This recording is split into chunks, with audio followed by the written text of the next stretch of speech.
Think your toys were cool? Wait till you see the ones people would pay thousands to get their hands on. From rare action figures to vintage gadgets, these aren't just toys. They're treasure. Stick around as we dive into the most expensive and most wanted toys of all time. In 1952, Mr. Potato Head became the first toy ever advertised on television, launching a new era in marketing directly to children. Originally, it didn't come with a plastic potato body, just a box of push-in facial features like eyes, ears, and hats, which kids would stick into real vegetables. The idea came from George Lerner, who first pitched it in the late 40s, but toy companies rejected it, thinking food shouldn't be used as a toy during post-war food shortages. Hasbro took the risk, buying the rights for just $5,000 and releasing the toy with 28 plastic parts and a few accessories. The ad campaign was revolutionary, leading to over 1 million kits sold in the first year. Kids begged their parents for it, and Hasbro's sales skyrocketed, proving that TV ads aimed at children could work. By 1964, due to complaints about rotting vegetables and safety concerns, Hasbro introduced a plastic potato body, standardizing the design. Over time, safety regulations reduced the size and sharpness of the pieces, and the toy lost some of its original charm. In the 80s, Mr. Potato Head became a household name again through partnerships with educational content, and later gained massive exposure from the Toy Story movies starting in 1995. Despite occasional redesigns, interest declined by the 2000s, and the brand slowly faded from shelves. In 2021, Hasbro announced a rebrand to simply Potato Head to modernize the line, but the original version, built from a real vegetable and sold in a cardboard box of parts, remains one of the most iconic shifts in toy history. Matchbox Cars launched in 1953 in England and quickly became one of the best-selling miniature toys in the United States during the 50s and 60s. Designed by Lesney Products, these die-cast vehicles were originally created small enough to fit inside a matchbox, which made them affordable and easy to collect. By the mid-50s, Matchbox was producing a wide range of models, from fire trucks and police cars to construction equipment, all based on real-life vehicles and manufactured with impressive detail for their size. The brand gained massive popularity in the U.S. thanks to its low price, usually under $1, and its appeal to both kids and collectors. By 1960, Matchbox was releasing dozens of new models every year, each numbered and released in series, which increased collectability. The cars featured metal bodies, plastic wheels, and eventually included working parts like doors and hoods. Matchbox focused on realism, unlike competitors that leaned into fantasy or exaggerated designs. In 1969, Mattel launched Hot Wheels, offering faster rolling cars with flashy colors and stunt tracks, which began shifting consumer attention. By the late 70s, Matchbox struggled to keep pace with changing trends and rising manufacturing costs. Lesney went bankrupt in 1982, and Matchbox was eventually sold to multiple owners before being acquired by Mattel in 1997, the same company that created its biggest rival. Matchbox Cars never fully disappeared, but the brand lost its dominance in the toy market, becoming more of a niche product. Collectors today look for early models, especially those made before 1970, which are valued for their craftsmanship, rarity, and original packaging. In the early 1950s, the Marx atomic robot appeared on American shelves during a time when atomic energy and space exploration were becoming household topics.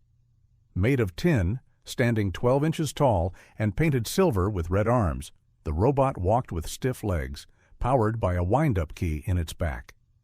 It had a fixed expression and a clear plastic chest showing gears inside, designed to mimic atomic technology, which fascinated children of the Cold War era.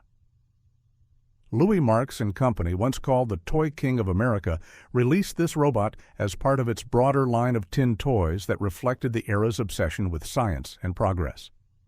The atomic robot was never mass-produced like later plastic toys, which makes surviving units rare today. It was marketed briefly, often through department store catalogs, before being replaced by more detailed and modern-looking designs that used batteries or plastic molds. As toy manufacturing shifted away from metal to cheaper and safer plastic, many tin toys were discontinued or scrapped. By the late 1950s, the atomic robot quietly vanished from production. Today, original units in mint condition can sell for thousands of dollars in collector markets, largely because of their limited run, fragile construction, and connection to a unique moment in American toy history. In 1964, Hasbro released G.I. Joe, the first action figure designed for boys in the United States, launching a new toy category that wasn't called a doll. Standing 12 inches tall, the original G.I. Joe had 21 moving parts and came in 4 military branches: Army, Navy, Air Force, and Marines. Each figure had detailed uniforms, weapons, and gear, inspired by real military equipment used in World War II and the Korean War.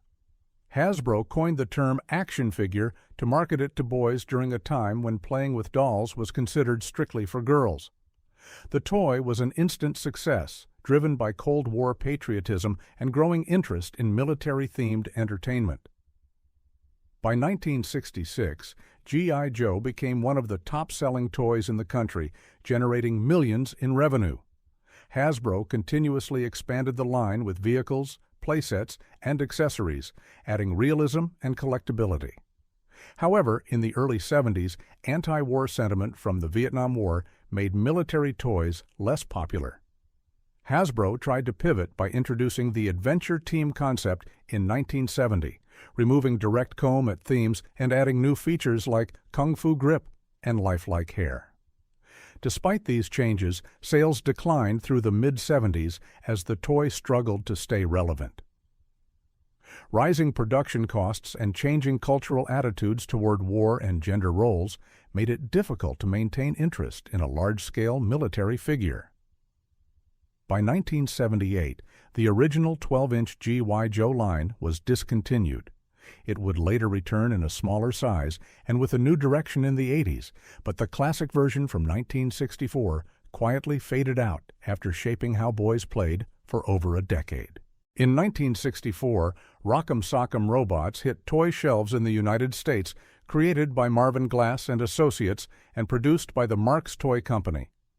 The game featured 2 plastic robots, Red Rocker and Blue Bomber, locked in a boxing ring, controlled by players using joysticks that moved the arms and delivered punches. The goal was simple: hit the opponent's jaw just right to make their head pop up. Inspired by the popularity of boxing and mechanical toys in the early 60s, it became a bestseller during the Christmas season, selling millions of units throughout the decade. The original design was entirely mechanical: no batteries, no electronics, just spring-loaded gears and levers. Its design was modeled after human boxers at first, but legal concerns led to the switch to robots, which ended up making the toy more iconic. The robots' heads were designed to pop up when the jaw mechanism was triggered, and players could reset them instantly for rematches. It was compact, durable, and made mostly from colored plastic, with simple graphics and bold branding that stood out on toy shelves. The gameplay relied on speed and timing, offering short but intense rounds that appealed to children and even some adults. Sales declined in the late 70s as electronic games began taking over the market. By the 80s, arcades and home consoles started to dominate kids' attention, pushing toys like Rock'em Sock'em to the sidelines. While reissues and nostalgia-based releases appeared later, the original version faded from regular production. Its impact stayed visible through pop culture references, but as technology evolved, the demand for physical mechanical toys like this one dropped quickly. In 1967, a toy called Lite-Brite was introduced in the United States by Hasbro, combining simple technology with creative play. The concept was straightforward. Children used small colored plastic pegs to create glowing images by inserting them into a black paper template placed over a light box. Each peg transmitted light from a single incandescent bulb inside, turning simple shapes into vibrant, illuminated art. Lite-Brite became popular during a time when educational and interactive toys were gaining traction. It stood out for encouraging fine motor skills, color recognition, and patience, and it offered reusable templates along with blank sheets for custom designs. The pegs came in 8 basic colors, and kits included familiar images like clowns, sailboats, and popular cartoon characters. In the 70s and 80s, the toy remained in demand, with updated versions introducing new templates and design sheets. Lite-Brite was often advertised on television, and its appeal crossed both gender and age lines, making it a staple in many American households. Over time, however, the popularity of electronic and digital entertainment started to overshadow analog toys. By the early 2000s, sales had sharply declined, and traditional Lite-Brite sets were pulled from most major retail shelves. Smaller versions and digital app adaptations were later released, but they failed to recapture the original cultural impact. The classic model, with its bulky box and glowing pegs, gradually disappeared from mainstream use, becoming a nostalgic item among collectors and vintage toy enthusiasts. In 1975, Atari released the Pong home console, one of the very first video game systems sold for personal use in the United States. It was based on the original 1972 arcade version, a simple 2-player tennis-style game where each player controlled a paddle to bounce a square ball back and forth. Pong's design was minimal, just a black and white screen, no sound effects, and a built-in game with no cartridges or downloads. Atari licensed Pong to Sears under the Telegames brand, and it became a top seller during the holiday season. With a retail price around $100, it was considered expensive for the time, but demand far exceeded supply. By early 1976, more than 150,000 units were sold, and Pong quickly turned into a household name, helping to launch the home gaming industry. The console connected directly to a television and featured physical dials to control the paddles. It had no microprocessor. Instead, it used discrete logic circuits, which made it reliable and cheap to produce.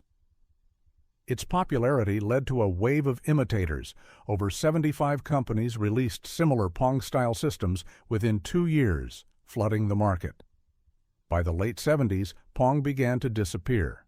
The arrival of the Atari 2600 in 1977, with its ability to play multiple games using cartridges, made the single-game Pong system obsolete. Retailers stopped stocking it, and production eventually ended. Pong had a short lifespan but played a critical role in shaping how video games entered American homes. In 1978, Texas Instruments released the Speak and Spell, a handheld electronic learning toy designed to help children improve their spelling through audio feedback. It was one of the first consumer products to use a digital speech synthesizer, replacing the traditional mechanical voice systems found in earlier toys. The core of its technology was a TMS 5100 chip, which used a method called linear predictive coding to generate words from stored data. Unlike other toys of the time, Speak and Spell didn't use tapes or records. It used a solid-state ROM chip to store a vocabulary of over 200 commonly misspelled words. The device had a membrane keyboard, a small orange and yellow plastic case, and a simple LED display. Children could choose from several modes, including spelling quiz, mystery word, and say it, all of which focused on reinforcing English language skills. Its modular cartridge system allowed new word libraries to be added, extending its educational content. Speak and Spell became part of the U.S. Department of Education's classroom materials and was sold internationally, including versions in Japanese, French, and German. Its peak popularity lasted through the early 80s, driven by rising demand for electronic educational tools. By the late 80s, interest declined due to more advanced learning systems, dropping prices of personal computers, and shifts in toy trends. Texas Instruments eventually discontinued the line. Though production ended, the Speak and Spell influenced the development of later digital language tools and remains notable as one of the first devices to bring synthetic speech to the mass market. In the early 70s, Fisher-Price released a line of playsets called Little People, designed for preschool children with small, round, peg-shaped figures and colorful plastic buildings. Originally made of wood, the figures were simple cylinders with painted faces and no moving parts. Each playset came with its own theme, like a farm, garage, school, or airport, and included vehicles, animals, and accessories sized to fit the figures. The Little People series grew out of earlier Fisher-Price toys from the 50s and 60s, such as the Safety School Bus and the Nifty Station Wagon. In 1970, Fisher-Price standardized the figures and officially launched the Play Family line. The toys became a staple in American households due to their durability, portability, and the wide range of imaginative scenarios they offered. By the mid-70s, the playsets were made entirely of plastic, allowing for more complex designs and brighter colors. Over 60 playsets were released, and millions of units were sold. The design encouraged open-ended play and helped children develop fine motor skills and storytelling abilities. The figures remained at about 1.25 inches tall, and all playsets were scaled to match. In the 80s, concerns about choking hazards led to redesigns of the figures, making them larger and harder to swallow. By the early 1990s, the original small figures were phased out completely. The brand continued under the same name, but the design and format changed, ending the classic era of the original Little People playsets that had defined the line for over 2 decades. In 1976, a line of sci-fi action figures called Micronauts appeared in toy stores across the United States, produced by Mego Corporation under license from Japanese company Takara. Originally based on Japan's Microman series, these toys were unlike anything seen before, modular, highly articulated, and made with interchangeable parts, which let kids build their own creations using magnetic joints and snap-on accessories. Each figure stood around 3.75 inches tall, a scale that later influenced Star Wars action figures, and came with clear plastic limbs, removable armor, and spring-loaded vehicles that fit into a larger system. The line included characters like Time Traveler, Acroyear, and Baron Karza, a villain figure with magnetic limbs and a centaur-style horse that combined with other parts. Micronauts quickly gained a cult following thanks to their futuristic designs, flexible joints, and the idea of a miniature alien race living in a hidden microscopic universe. In 1979, Marvel Comics launched a comic series based on the toys, which lasted over 7 years and gave the brand a wider sci-fi appeal beyond just toys. By the early 80s, sales started to decline as interest shifted to bigger franchises like Star Wars and Transformers. Mego filed for bankruptcy in 1982, and the Micronauts line was discontinued shortly after. Attempts to reboot the brand in later years failed to reach the same impact, and the original figures became collector's items, especially those in unopened boxes.